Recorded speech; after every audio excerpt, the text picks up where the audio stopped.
Despite being almost 9 years old now, From Software's Bloodborne remains as one of the rare games that is relevant and talked about to this day. This is mainly due to its lasting impression on fans, thanks to one of the most memorable and immersive settings in video game history. Many feel that Bloodborne's stunningly dark, Lovecraftian setting of Yharnam is in need of a facelift, by way of a remake, but despite this feeling like a good idea on paper, fans may need to wait a little longer until it becomes reality. The launch of the PS6, whenever that may be, would be a much more appropriate time for such a project to see the light of day. It seems crazy to even be talking about the PS6 when it feels like the PS5 hasn't even reached the peak of its powers yet. The truth of the matter is that if previous generations are anything to go by, then the PS5 is probably halfway through its life cycle already. While that would indicate that the best of this generation is probably yet to come, it does mean that, slowly but surely, it becomes time to wonder what the launch of the PS6 will entail. A huge exclusive remake such as Bloodborne would ensure the next generation starts with a bang. Having a strong lineup of games can really help a console's launch to be memorable and set things off on the right foot. The PS5 had a strong launch, including a couple of really strong exclusives in Marvel's Spider-Man Miles Morales and Demon's Souls, and with Astro's Playroom Damp, Sackboy: A Big Adventure. From Software's 2009 PS3 game Demon's Souls, this time developed by Bluepoint Games, is a faithfully recreated experience that made the original game so special. Such was the stellar job it did with Demon's Souls, it would make a lot of sense to give the project to Bluepoint Games, should a Bloodborne remake indeed come to fruition. Dropping this remake as a PS6 launch title would generate an incredible amount of additional hype around an event that would already be highly anticipated. As well as Bloodborne's gameplay and art style holds up today, its frame rate stutters at 30 frames per second, and its textures and character models are also beginning to show their age. The PS6, which would presumably be the most powerful game console in existence at that point, would be the perfect vehicle to bring this project to life. While some already consider it to be among the finest games ever made, bringing Bloodborne's visuals up to the same bar set by its gameplay would elevate it to new heights.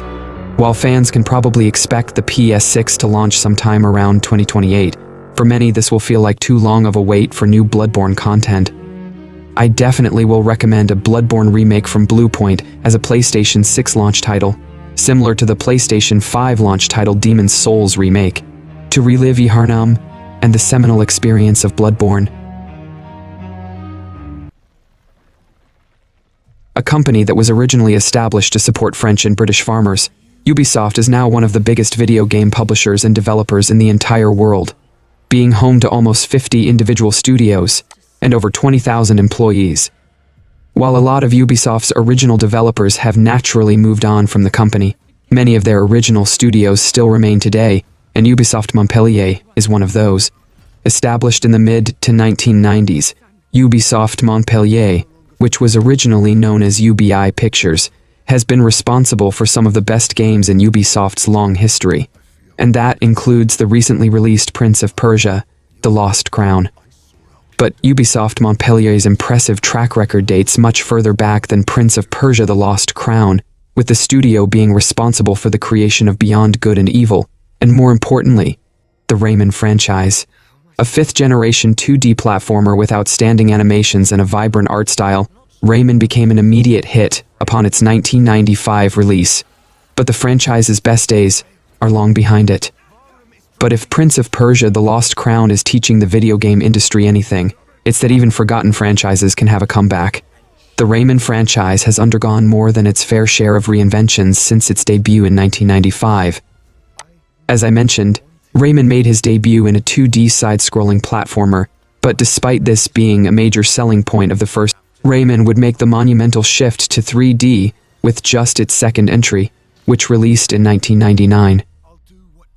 Then, just 2 years later, Rayman would receive another huge genre shift, with Rayman Arena being a multiplayer party game that saw players race each other on foot and battle it out in 3D arenas. Then came the dawn of the Rabbids, which somehow overshadowed Rayman himself for a little while. But in 2011, fans finally got the reprieve they were waiting for, with Rayman Origins being a return to the series' 2D platformer roots. And just 2 years later, Rayman Legends would release, a direct sequel that earned universal acclaim.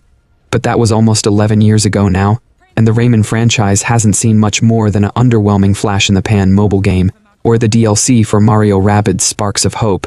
Rayman is Ubisoft's oldest and most enduring mascot, and it's about time he got a comeback he's actually worthy of.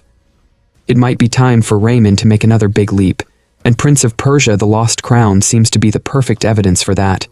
A game that both harkens back to its earliest predecessors, while also pushing the franchise forward in a monumental way. Prince of Persia: The Lost Crown has set a new standard for a franchise revival. Much like Rayman, Prince of Persia was also a dormant Ubisoft franchise, with its last mainline entry releasing all the way back in 2010.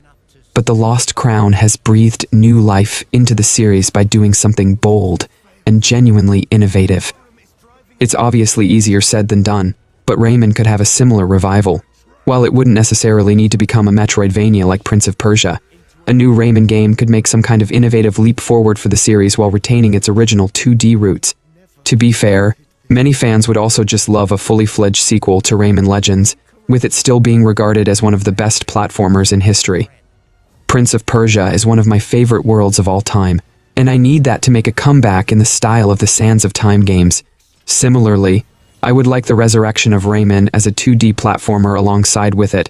And that's all for the video, ladies and gentlemen. Like and share the video for a greater audience. Comment your thoughts on the topics, and donations are always appreciated. Subscribe to the channel and click the bell icon. And until then, from SMPV, it's goodbye.